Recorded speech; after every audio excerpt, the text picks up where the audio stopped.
last week, and it is about critical approaches and critical leadership and critical theory. Now, the essence of critical theory is that everything needs to be questioned. Everything has to be held up to the light. Nothing is accepted at face value. So how's it, courts? So even theories that we believe have stood the test of time need questioning. So when we think of critical leadership and critical leadership studies, it really is that moment where we get the opportunity to question things that we've been fed as fact, as best practice in year 1, 2, 3, even in other modules, including my modules. Can I just say this year and some of you, last year as well. So let's look at critical leadership. So when we look at critical leadership, it really is to look at what impact critical leadership has on our thoughts and also our way of thinking. I think for me, it is the notion that we need to start thinking for ourselves. I think the idea that we have these fantastic theories, as I said, needs to be questioned. So if we look at the kind of modern statements we have about leadership, the first one there is the idea of the standards we set ourselves. I think for too long we've worked on the basis of what other people think leadership should be, and that we essentially would follow those in some sort of behavior modeling process, which is not ideal. Now, I'm going to do this, and I'm not going to do it as group work, but I'm going to ask us to chat about those two ones. If you could change any leadership assumption, any assumption about leadership, which ones would you question? Thinking of where you are now, thinking of what you studied, thinking of your job. If you could question some traditional leadership assumptions, which would you question?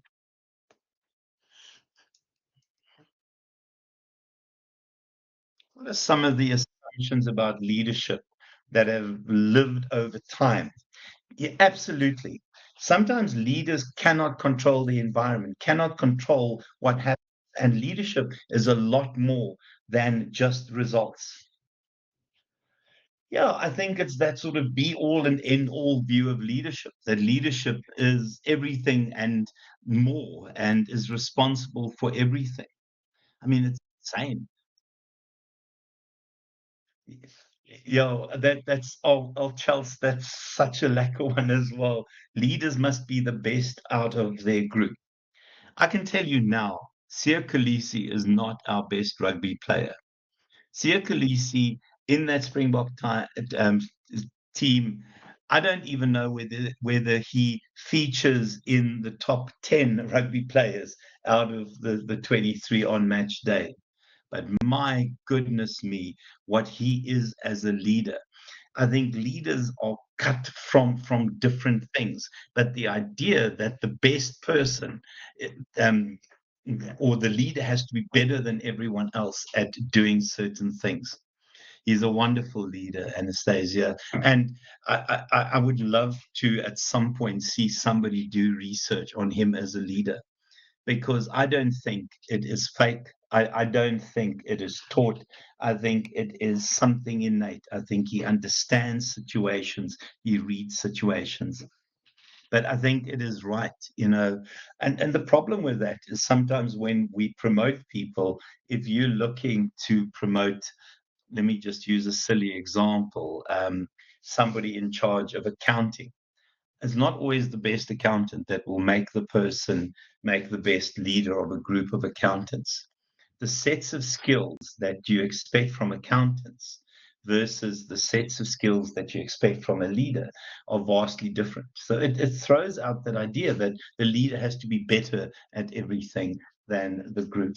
Any other assumptions that you would want to question? I think we've got enough there. If you could at this stage question any theories. And I'm not going to just say about leadership, about motivation, any other theory that you've encountered. Which are the theories that you would question around leadership and people in organizations? Which of the theories need questioning?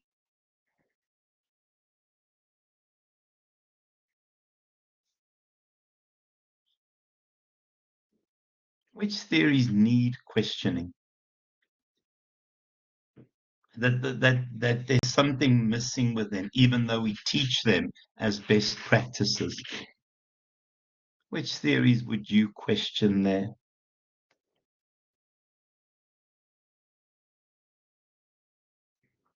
I mean, the one that I think needs a lot of questioning is obviously Maslow. I think it's Maslow needs questioning. I also think that the theory around charismatic leaders need to be questioned. I also think that the idea of the trait approach. And then also, I think for me, the one that requires serious questioning would be those leadership theories that assume you can't change your leadership style. Now, we know that the contingency theory, Fiedler's contingency theory, does that. The problem, though, when we attend universities is that we are fed these, and I'm part of the problem. So please, I'm to blame that I sell these theories as best practices. But the truth is, 99% of the theories that we use are Western American based. They are essentially, they originate from countries such as Europe and America. I think we don't have enough theories from Africa. We need to reconsider leadership. Yes, we've got Ubuntu, and I don't want to talk about Ubuntu, but the truth is, everything is Western American. I think sometimes we need to look at where we take our theories from. So, in keeping with those ideas that everything has to be questioned, I'm going to do this, and I've just as I um, as I'm talking, I recall a video clip that I've seen, but I can't share it because it has the odd swear word in. But certainly, I'll share it on the group later with a bit of a rider or a bit of a clause. So, if we look at what traditional theorists say about leadership, the first one is the fact that it's based around cool schools of thought. Trait approach, give me examples of trait approach. What does the trait theory say? What does the trait theory say? Remember that leadership is based on characteristics, and that certain characteristics set a leader aside from followers. Contingency theories, the suggestion that leadership needs to change their approach to leadership, that we look at the situation, that we look at the realities of the moment, and then decide our leadership style. The path goal approach, which again, there's wonderful ideas behind this, that the role of a leader is to create an environment where if the organization is successful, every employee in that organization will believe themselves to be successful. And then also just the fact that if every employee believes themselves to be successful, the organization will be successful. And then, yeah, impression management, we've spoken about that, that a lot of leadership is about the spin doctrine. It's about the impression. It's about the idea that you're the strongest person. You'll remember when I shared the clips of Vladimir Putin on a horse without a shirt. Not that you ever need to be reminded of those. The creation of a particular social identity, which is separate often from who the individual really is. And then just emotional intelligence. Who remembers the different aspects of emotional intelligence?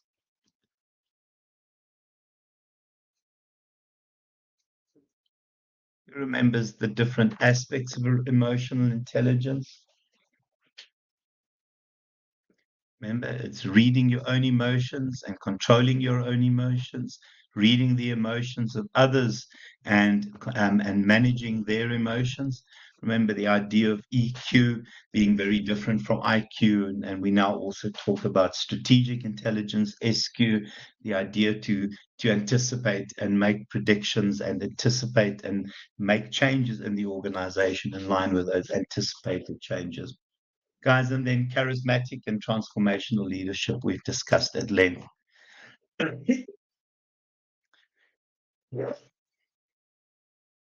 So if we look at the idea of questioning leadership. Now, we did this slightly last week already. So the first one is the idea that a leader is in charge and that followers follow and wait like almost in anticipation to be influenced. I think the realization now is that the world is so insane. Yeah, Tanya, definitely part of emotional intelligence. The world is so insane now that you cannot vest everything about and around the success of an organization in a leader. I think leaders are everywhere, whether they're informal, whether they're formal, but we see how leadership is cascaded through an entire organization. So the first thing that we have to question is the idea that the leader is in charge and that the followers are there to follow.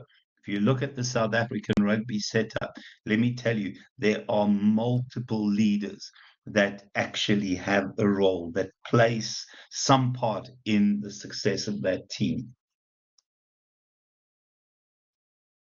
The second one is when we look at the Frankfurt School, the idea behind critical studies, I think the first thing that the Frankfurt School does is it looks to investigate what we believe to be true about leadership, what we believe to be those theories that shouldn't be questioned, that can be turned into best practice, and that should be implemented in an organization.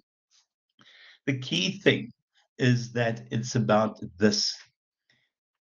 The truth is that we in a situation where leadership cannot be responsible for everything, and we have to make sure that leadership isn't in this exalted position, and the fact that we have leaders everywhere and everyone has become a leader.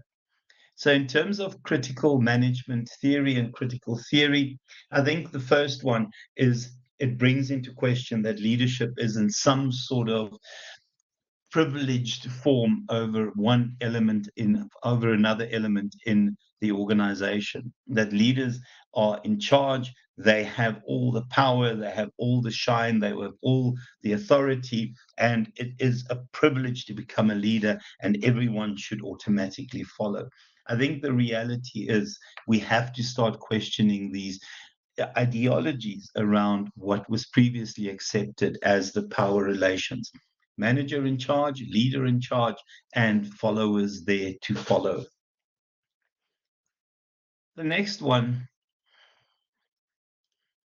is to look at this idea that we have this discursive disclosure. And what really happens is that people take for granted things that they read in textbooks to be factual, that these absolutely, Tanya, that leadership essentially has all these elements and all these theories, and we should just take for granted what those theories say. And the problem with it is the moment people see something written in a textbook, it almost carries more weight. It becomes more powerful in terms of the message it communicates. And it is just human nature. I think we know when we read contracts, something in a contract has a lot of weight. Often things we see in books, I think, will carry a lot more weight, and we will accept things as truths that appear in books. And again, those kinds of truths need to be questioned. And then, yeah, I think when we look at critical management theory, again, questioning the idea that managers are in a privileged position over followers, but also I think we have to start acknowledging the importance of communication as part of leadership. and language and its use of language and how people talk and what they say and when they say essentially have this significant impact on how people behave. I always think of the Peter Steph de Stooy, who never speaks in meetings. And I think it was against the Irish, if I recall correctly, when he said to the guys, "As ye bangas muche se." It was just a moment in that World Cup that defined the outcome of a specific game. He's never been a leader that spoke. He's never been somebody who does that kind of motivation. Who remembers the Ashibangas Muche Se, so that we can replace you? Who remembers that bit?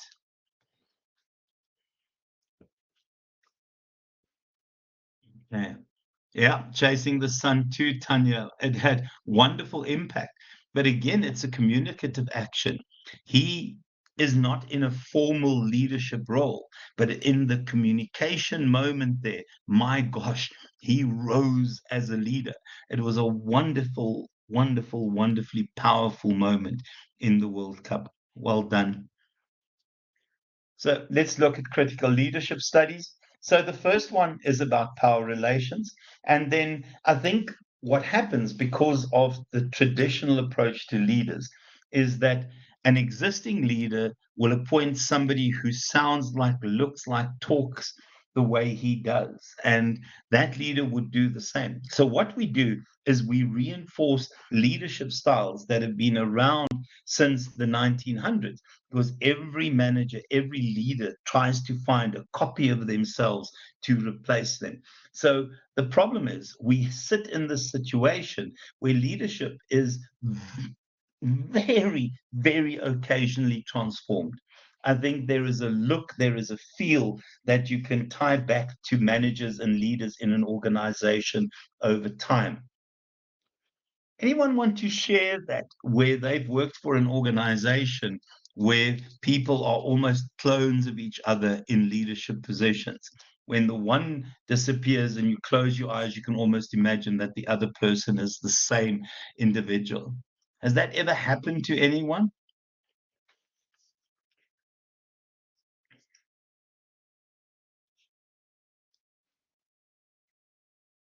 I think the truth is that it is that moment where you want that change, because we reproduce leadership styles on the basis of what had gone before.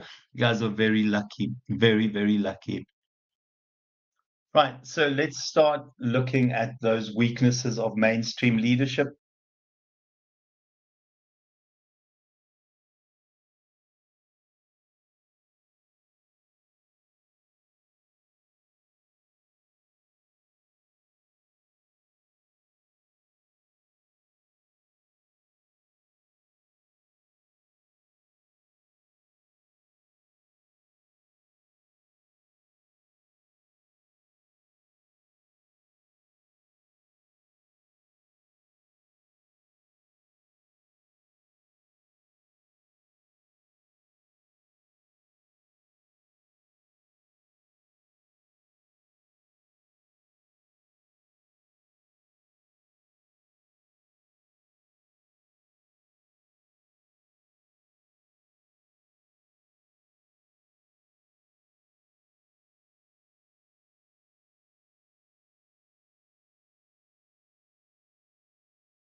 I'm so sorry.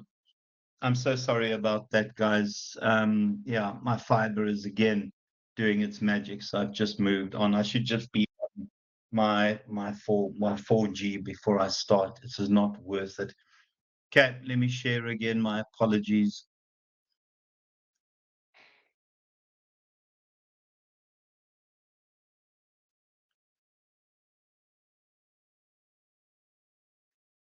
Right. So the first one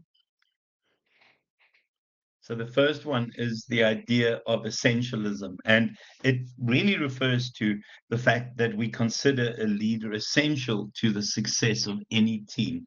So we talk about the syndrome of individuality, where the organization is the individual and the individual is the organization.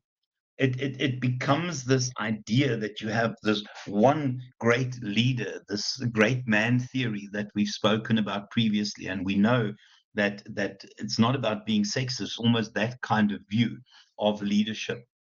Give me examples of leaders who consider themselves that this essential part of the success, that it is this individual rather than the group. Anyone consider themselves like that? World leaders who fit that bill?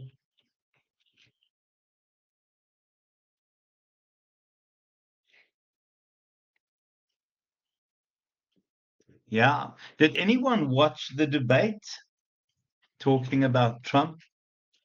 Did anyone get a full chance to watch the debate? Is on YouTube.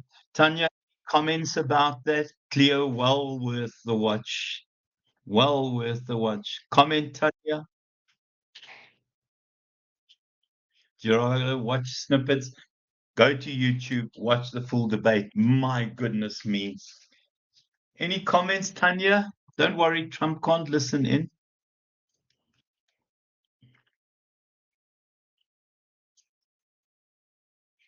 The truth is, you had Kamala cool, calm, and collected, and Trump just spouting lies, completely unhinged, honestly, embarrassing himself. It's disturbing how badly he did. Now, obviously, I am not shy to admit that I'm completely biased against Trump. He was asked very clearly, would he veto a vote on a ban on abortions? He will not answer that. You either will or you won't. Tanya, spot on. I think he was lost. I think she gave him a hiding. Yeah, she really gave him a hiding. So the second one, guys, the romanticized view of leaders. And again, it's this privilege over others. So when we read about history, etc., in history, we will never talk about the little guy that made a difference. We won't talk about the role of the followers. We generally describe history from the perspective of the leaders. First of all, from the perspective of the winners. Let's not forget that winners write history. But when we read in around history, you will never hear any mention of the followers. It is always about the leaders. Colonel Custer. Yeah, give me other examples. I'm not going to throw examples.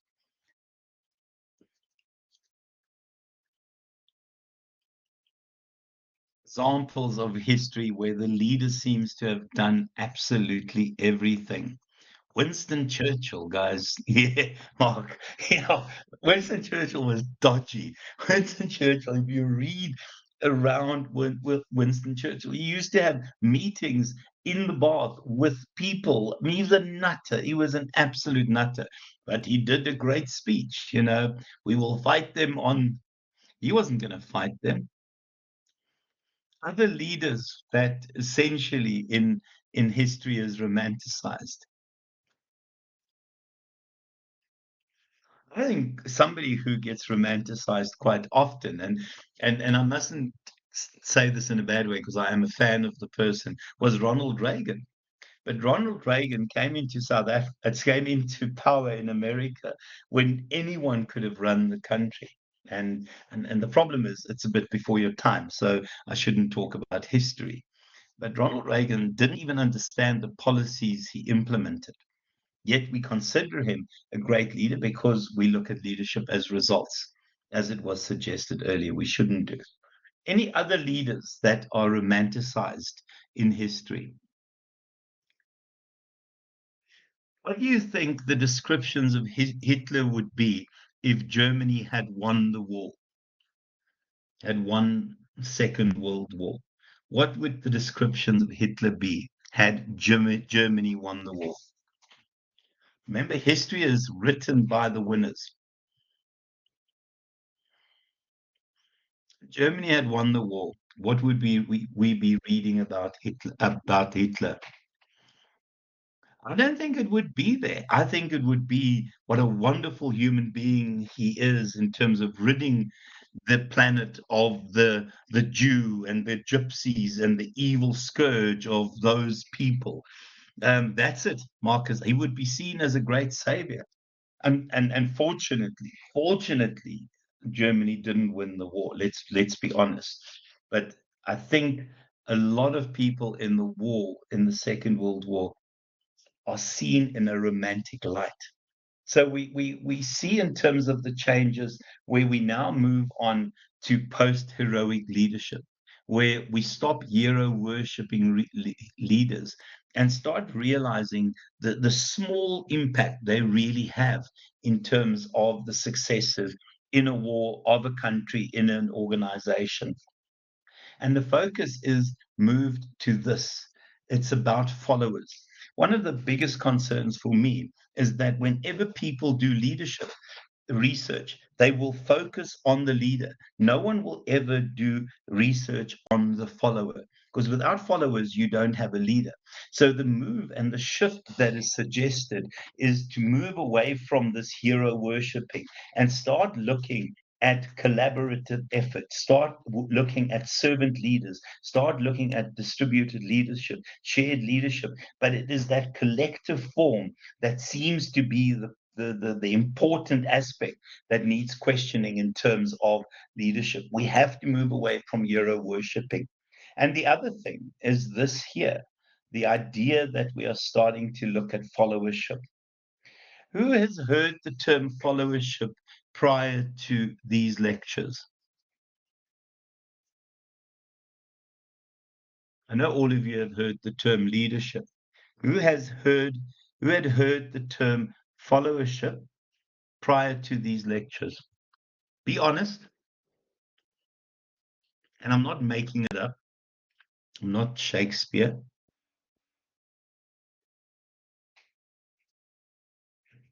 It's interesting, guys, when in reality, without followers, you don't have leaders. It's not a term that we would use. It's not a term that we would consider. Everyone knows what leadership is. Let's not fool ourselves. No one would have looked at that term previously. And we need a lot of research to be honest with you, around followership and the roles of followership. And it really is to look at this idea that power relations have to be questioned and that we have to start focusing on followership. In terms of critical leadership, I think the other bits is this idea that we see leadership as a dualist thing, leader versus follower. And then obviously, when we see that, we see leader, power, we see follower being influenced, influencer being influenced. I don't care what other terms they are. I think the simple truth is that we need to start looking at these interdependencies. That yes, we need leaders, but my golly, we need followers. And that the truth is that in a modern organization, sometimes you leader, sometimes you follower.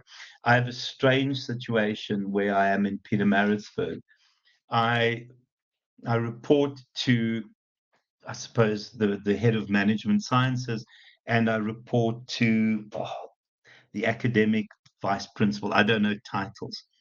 But at the same time, they report to me when we do research, when I do my work as a PGAL, when I do my work as a lead supervisor. So we have this very strange situation that depending on the moment and depending on the task, one reports to the other. Now, can I also just say, and admittedly, the one person said it so well. We don't talk about reporting in Pietermaritzburg because really and truly that's not how it works. It's about people working together. But it's an interesting situation if we think of it as this kind of, person in charge and person following. I think also my favorite thing in terms of followers is this here: knowledgeable agents. Who works with really bright people? People that when you meet them scare you. Obviously, in my case, it's people who meet me, because obviously superior intelligence, everyone knows that. And humility, guys, can I just say as well? Who works with really bright people? Or who is the really bright person? Do you want to tell me you guys work with dummies? I think the idea of followers as knowledgeable, yeah, your colleagues. I think I work with bright people. Very, very cool. For me, they're knowledgeable agents. And I think often when you work with highly competent people, they're not these passive recipients that we normally think of when we think of leader and follower. Tanya, I think Anastasia, I think you're very bright. And then I think the truth is that you don't need to, crumbs, my apologies for that. The truth is, you don't need to have a leader give instructions. People who are really competent don't need to be told what to do. In fact, they should be left alone to go and make the magic that you've appointed them to make. Um, yeah, I can't say because my recordings are out there, so I won't comment about. I do work with a couple of bright people, and then I work with others that, yeah, I don't think has shone ever, but I work with some really bright people.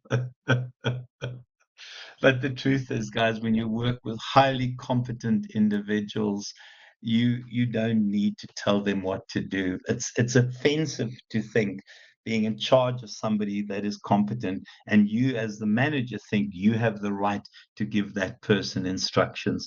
I think it is offensive. I think you should be fired on the spot. Guys, so the next one that we have to look at is the idea of, sorry, it was that one that I was looking at, knowledgeable agents.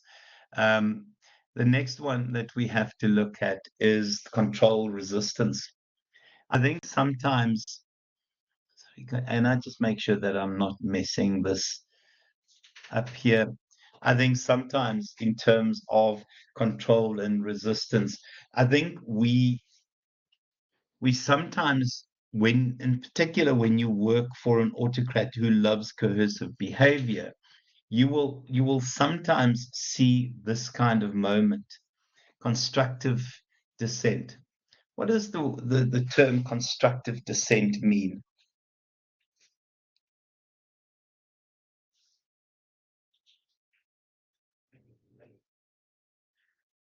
Okay, let's start with the obvious: destructive consent. Think of working with somebody who is a tyrant, who will fire and try to fire and bully and use coercive power. What does that term suggest?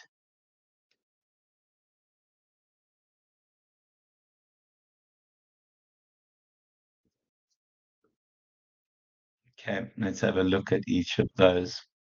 I think for me, so if we look at dissent, sorry, hold on a second. Where do I discuss it? Oh, I discuss it there. So destructive consent. I think often it's people who nod heads, who will do what they're told, knowing that the instructions that they're given will destroy a part of the organization. That's exactly it, Marcus. That's exactly it. And trust me, this happens all the time. I think sometimes people will look at a manager who gives dodgy instructions and will go and do that in order to prove him wrong through the evidence. Constructive dissent. Constructive dissent is, I think, sometimes where you don't do what you're told, but the outcome is positive. The outcome, at least, is positive. And then identity deregulation is where you walk, talk, say things that people want to hear, but in reality, you do your own thing. I think for me, that is what a lot of people do who work for autocrats. That when they think you are interacting with them, they think that you're agreeing and that you're doing and that you like them, but in reality, yeah, you're the guy who'll key their car. So, guys, if we look at dissent and consent, I think the truth is that often we get different forms of dissent. When people work in an organization that is toxic, people will either withdraw, and when I say withdraw, they will withdraw physically through absenteeism, etc., or they will withdraw psychologically, where they would sit behind their desk and win and dream about winning the lotto. So, in terms of the kinds of dissent, absenteeism, the moment you see absenteeism levels go up in an organization, it is an indication of a toxin in that organization. It is a wonderful measure of how healthy an organization is. Who here tracks their absenteeism? Who has a record of their absenteeism? Because it's a wonderful measure of the health of an organization. If you have an organization and one section has a problem with absenteeism, that is an indication that it's an unhealthy. But I thought so, Marcus. I really thought you guys would. Tracking absenteeism, a wonderful assessment of the health of an organization. The second one, withdrawal of discretionary effort. There's a wonderful term, and I think also a term that deserves a lot more research, but it talks about the concept of organizational citizenship. Organizational citizenship. What does the term organizational citizenship suggest?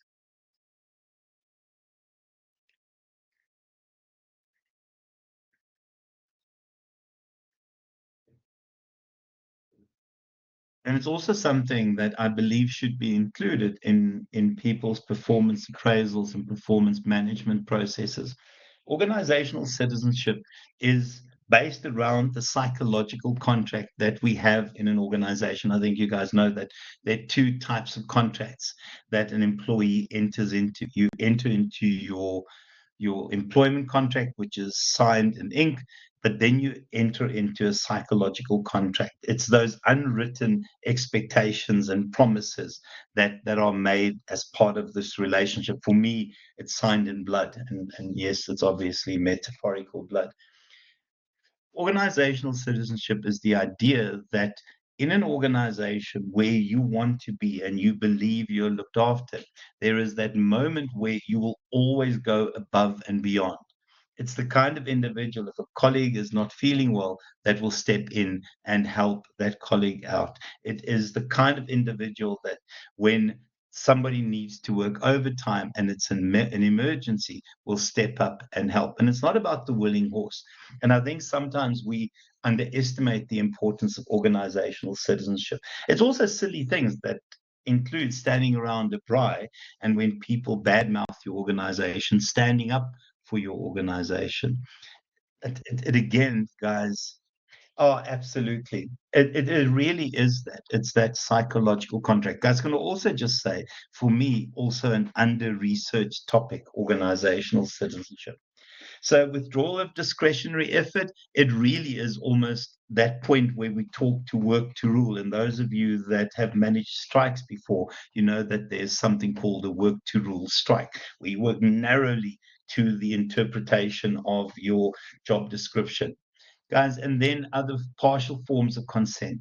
Inertia, guys, it is where you don't get going in the morning, or your impression management.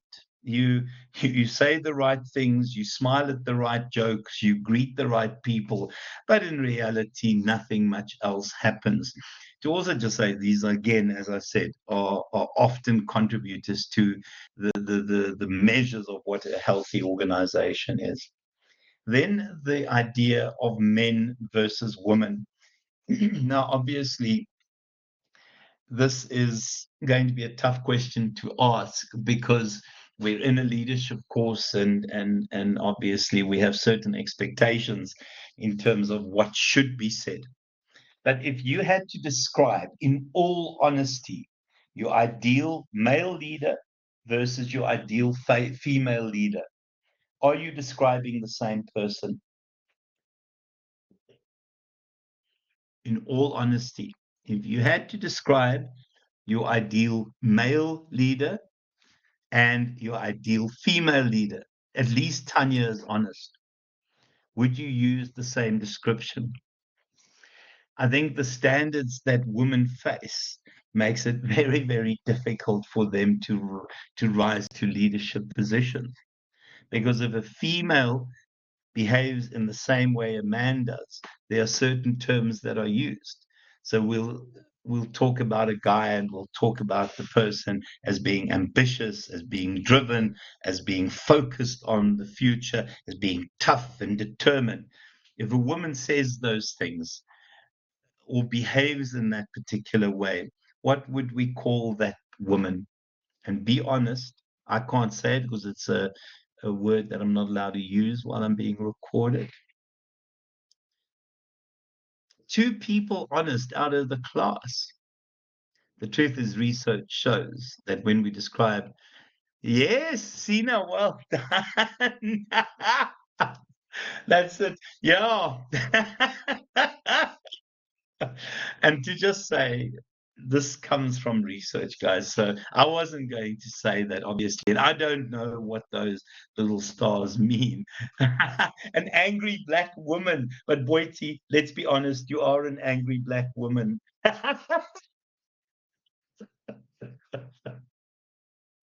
Yo, that is an offensive term, Boitumelo. Yes. I wonder, yo, and the truth is, you behave no differently to any guy then. An angry black woman.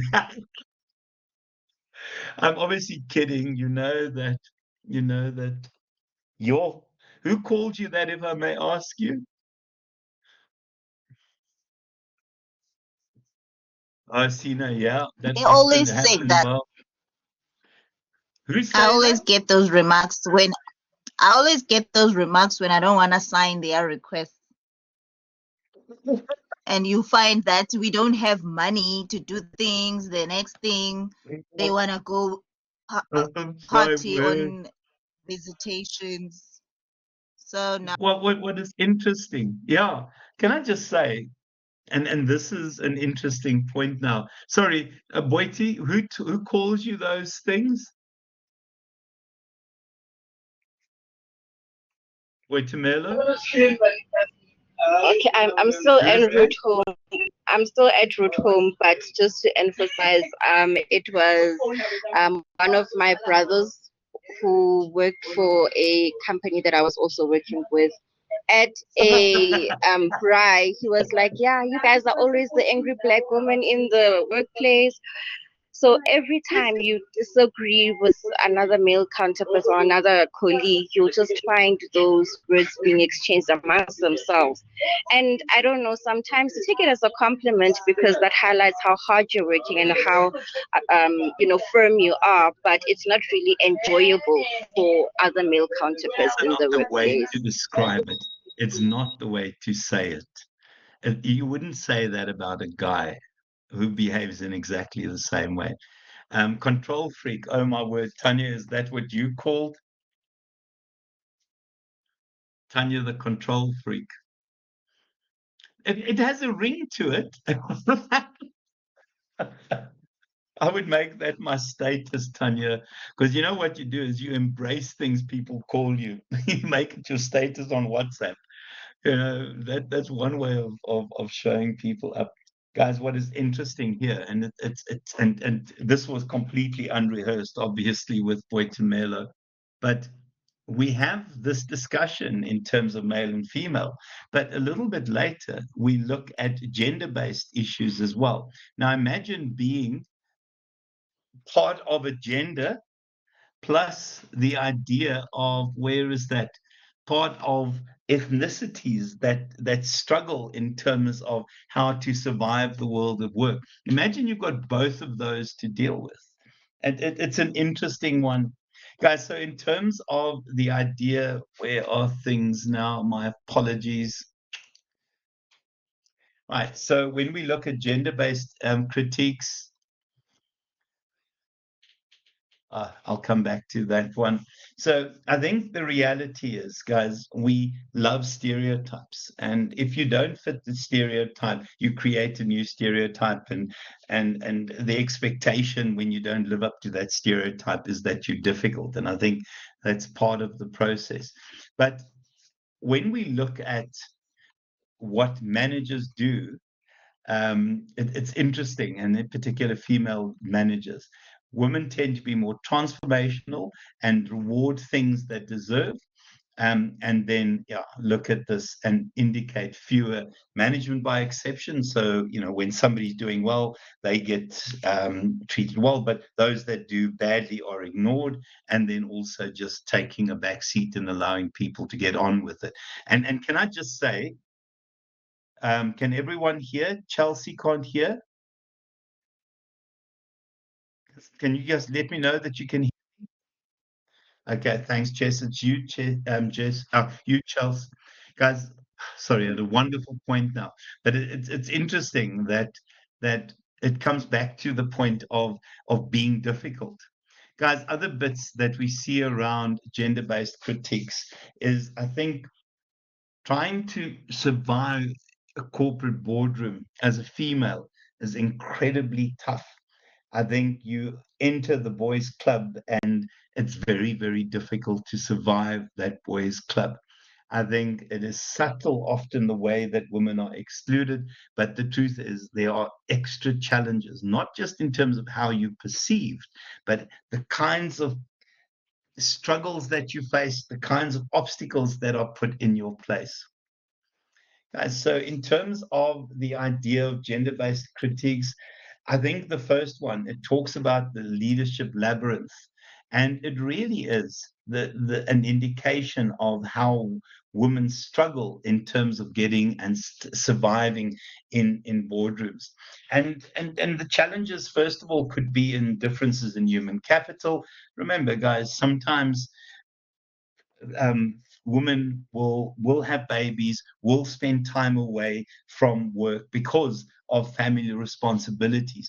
And you cannot always build the same capital as a male, because a male is not going to fall pregnant and have to face family responsibilities. And then just the physical impact. I think one of the interesting bits last night in the debate was Trump is a big guy, and Kamala is, oh my word, Charles. We're not in the boardroom because I had some bright colors on my nails. I have bright colors on my nails all the time. I wonder if he'll say that to me. Um, Today with Kamala, she's tiny, and Trump is a biggish guy, and the way she walked up to him and shook his hand, it almost overcame that immediate physical difference between them. And then obviously we still have to acknowledge that there are some strength issues, etc. Guys, and then the idea of prejudice. Let me tell you, the prejudice is there. It exists.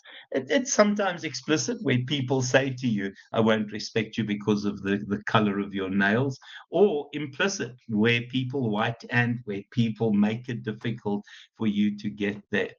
I think women face a particular challenge in terms of getting ahead in organizations. And the reality is there's evidence to show it.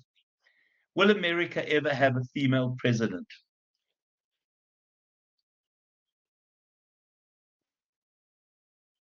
Yeah. And that's the problem. I think Kamala will make a far better leader than Trump. I'd like to hope so as well. But goodness me, Cleo, I think her biggest problem is not, and it's not a race and things like that. It's that she's a woman. It would, I think, at this stage, America is facing the acid test in terms of decency. If Trump wins again, they are less than decent. And if Kamala wins, I think that the test is passed. But I think it's an acid test for them as a nation. Guys, and then just ethnicity-based issues, the same thing in terms of, now remember here, we don't talk black minority because obviously we've transitioned, but I still think it's very difficult for people of color to get in. Oh, Tanya, I think the problem with Michelle Obama is, I think it almost makes the presidency a family thing, because you had George Bush, you had George Bush 1, George Bush 2, you then had Bill Clinton, you then had Obama, you then almost had Hillary Clinton, and you then obviously had Trump instead. Now imagine we have Obama. It's not a family thing. That's my concern about having this the kind of spouses run in the way that people see. We've had too many, options. Bush, and it almost was Clinton. To me, that's a bit concerning. So, in terms of black and minority, and here it is just obviously the struggles of people of color in terms of getting into boardrooms. In terms of the idea that we know what makes you a successful leader, I think the reality is that in terms of the theory, that the visibility offered, the networks created, the development, the kind of line manager support that white managers will get will be very different than those of color. Now, I'm just saying what the theory says. In your organization, it might not be true, but in theory, that's what it says here, or it's suggested in research. Let me not say in theory, it's in research. Guys, and then just also to look at the idea of Western notions of leadership. I think when we think of America, they're an individualistic society, they're a masculine society who believe in hierarchy, who believe in performance and recognition and being great. And for me, Kamala is a collectivist person. Kamala isn't a masculine figure. Kamala doesn't like hierarchy. I think Kamala can make a massive difference, but she doesn't care about being large and in charge. I think that's a Trump thing, but we know that it's the Western notion. So for me, my biggest fear is that America can't see itself being run by a woman. I hope that that's not true. I seriously hope that's not true. Okay. Any questions, any comments, guys?